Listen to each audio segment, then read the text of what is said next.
Hello again. John and Pat, dropping on a cheap here, bringing some more knives for you. Yes. We have two knives on the larger side of life. John, what's yours? One is the Ontario Rat 1 folder. And this is the Spyderco Resilience. Oh yeah, look at that thing. With a zip tie. This isn't. A zip tie mod. But, John, why don't you tell us about yours first? Okay, come on down, guys. Check it out. So, what we have here is my Ontario Rat 1 folder. This knife is sporting a US 8 steel. Awesome steel. We've talked about it at least once before. About 12 minutes ago. Possibly. Oh, excuse me, that's a stuffy and beer. But, where was I? Ah, yes, the steel. OS 8. We've talked about how it's pretty close in comparison to HCR13 MOV. In my experience, having this knife for probably about 4 or 5 months now, wears exactly the same. You have to sharpen it. It sharpens up just as easily. It takes just as much of a fine edge. It's an awesome steel. I love it. It's very high value, and you get a lot of bang for your buck. The handle material on this one, in my opinion, is kind of a miss. It looks like it would be G10, but it's actually not. No. It's Zytal. I mean, I can bring it up kind of close, and you can look at it. It looks like it's G10, but it's really not, and it offers about 0 on the traction plan. It is a really slick knife. It's slick, but both in looks and in traction. It is. But to help out with that, it does have a really deep finger choil right here to lock your hand in. Plus, it has some jimping, which is meh. It's aight up top, so you do get locked in pretty well. And this is, for some people, a tactical knife.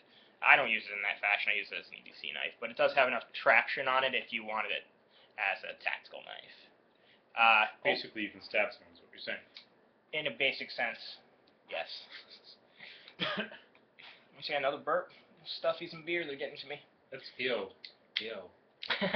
But it's a thumb stud opener. The thumb studs are actually really nice and comfortable on this. They're kind of rounded, but they still have enough terracing on them where they're comfy. And the knife flicks open with authority. Thing opens fast, opens hard, it clicks. Something sexy. The locking mechanism on it is a liner lock. Some would say that's a weak lock, but I think it's actually pretty strong. It's got a pretty decent liner in there. Not quite as thick as the Resilience, but still fairly decent. And if any of you follow Nut and Fancy, he actually took one of these, strapped it to a stick, and stabbed it into a punching bag a bunch of times, and it didn't fail. So I'm going to go ahead and say that it's pretty strong. The overall length on this bad boy is 8.5 inches, which is pretty sizable. The blade length is 3 3/4 inches, which is really sizable. For some, it's too big for EDC. For me, it's okay. I always carry a pocket, like a Swiss Army knife, so I grab that more than I grab this knife, but I still enjoy it. I enjoy it being in my pocket. It brings me joy, it being in my pocket. And it's not super heavy. It's 5.02 ounces, which is, I mean, it's a little bit of heft, but it's pretty thin, so it kind of feels okay in your pocket. It hangs nicely. You don't actually, there's some knives out there that are really chunky and you know that they're there. This one is pretty slim and it kind of melts in your pocket. It's nice. And probably the best part on this knife, melts in your pocket. The thing totally melts, like ice cream. Like you took like an ice cream. Food does in your mouth, not a knife in your pocket. I feel like it works. The best part about this knife is the price. You can get all this for about $26, $27. Awesome. Full flat ground, beautiful blade shape, really nice drop point. I know why they call it the rat, because it totally looks like a rat, doesn't it? It looks like an animal.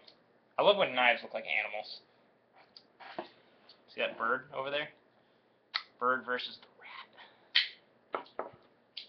But yeah, so, like I said, really awesome knife. On the buy, pass, drunk scale, I give it a buy all day long.